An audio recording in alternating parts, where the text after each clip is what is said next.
दोस्तों फाइनली वो घड़ी आ गई जिसका सबको इंतजार था। आईटी जायंट टीसीएस के क्वार्टर 3 के रिजल्ट।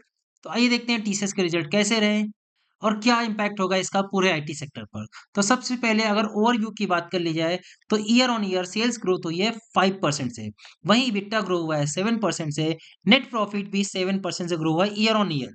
बट ईपीएस डाउन हो गया 14%। अब अगर प्रॉफिट ग्रो हुआ है 7% से तो ईपीएस क्यों डाउन हो गया है, ये हम लोग देखेंगे जब इसका पूरा फुल क्वार्टरली रिजल्ट ओपन करेंगे।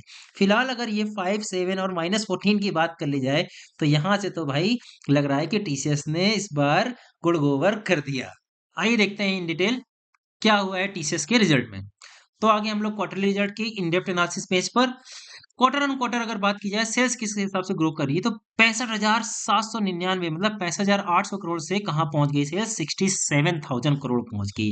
वहीं अगर ईयर ऑन ईयर बात की जाए तो 64 राउंड फिगर मान लेते हैं 64 से पहुंचती है 67,000। क्वार्टर ऑन क्वार्टर पहुंची है 66 ऑलमोस्ट कह सकते हैं वहां से 67।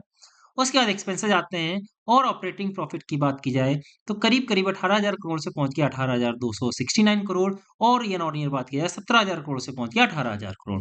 तो यहाँ तक तो सब कुछ ठीक था। उसके बाद margin other income interest depreciation ये सारा कुछ अगर हटा दी जाए तो अब आते हैं हम लोग यहाँ पर प्रॉफिट बिफोर द टैक्स। इस लाइन को थोड़ा ध्यान से देखिएगा क्योंकि यहीं पर रियल खेल दिखेगा आपको। क्वार्टर ऑन क्वार्टर बात की जाए 16,068 करोड़ से प्रॉफिट हुआ है 14,000। ये क्या हुआ भाई, अभी अभी हम लोग ने देखा कि ऑपरेटिंग प्रॉफिट तो ग्रो हुआ है लेकिन नेट प्रॉफिट तो डिक्रीज हो गया। अब ऐसा क्यों हो गया, तो अब हमें अंदर घुसना पड़ेगा इसके। अदर इनकम वाली लाइन को आप ध्यान से देखिए यहाँ पर क्या हुआ है कि अदर इनकम में यहाँ पर लॉस हुआ है।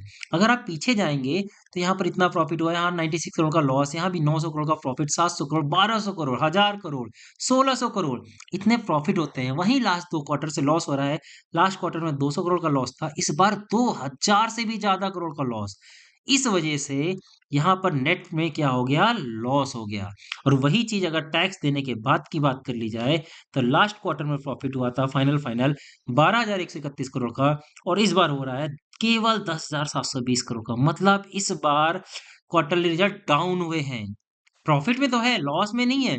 10,000 करोड़ का प्रॉफिट हुआ है कंपनी को, बट पिछली बार से कम हुआ है। मतलब ये कुछ ऐसा हुआ कि आपको उम्मीद थी कि विराट कोहली आएगा कम से कम यार 50-60 रन तो बनाएगा, लेकिन विराट कोहली सिर्फ 20 रन में आउट हो गया। जीरो में आउट नहीं हुआ है, 20-30 रन बना दिए हैं, लेकिन आपको उम्मीद कुछ ज्यादा थी। और इस हिसाब से टीसीएस के रिजल्ट अपने पैमाने पर खरे नहीं उतरे। अब इसका इम्पैक्ट कल देखने लायक बनता है कि कल जब मार्केट खुलेगी तो इसको क्या रिस्पॉन्स मिलता है। और इसको ही नहीं, टीसीएस सिर्फ टी अपनी कंपनी को लीड नहीं करेगा, टीसीएस लीड करेगा पूरे पूरे आईटी सेक्टर को। पूरे आईटी सेक्टर पर नजर रखनी पड़ेगी क्या होता है कल के दिन। आईटी सेक्टर गिरता है या भागता है। टीसीएस के तो ऑलमोस्ट फिक्स ही हो गया कि ये कहीं ऐसा ना हो कि 3 से 4% गिर जाए। तो ये था मेरा पॉइंट ऑफ व्यू इस टीसीएस को लेकर। बाकी देखते हैं कल क्या होता है मार्केट में। आप किस रेट पर टीसीएस को लेकर बैठे हुए हैं, आपका पॉइंट ऑफ व्यू क्या है इस रिजल्ट एनालिसिस को देखते हुए, कमेंट सेक्शन में जरूर बताइएगा। वीडियो अच्छा लगा हो तो वीडियो को लाइक करिएगा, दोस्तों के साथ शेयर करिए। अगर आप चैनल पर नए हो तो चैनल को सब्सक्राइब करें। मिलते हैं नेक्स्ट एनालिसिस में, जब तक हंसते रहें मुस्कुराते रहें। Keep learning keep investing.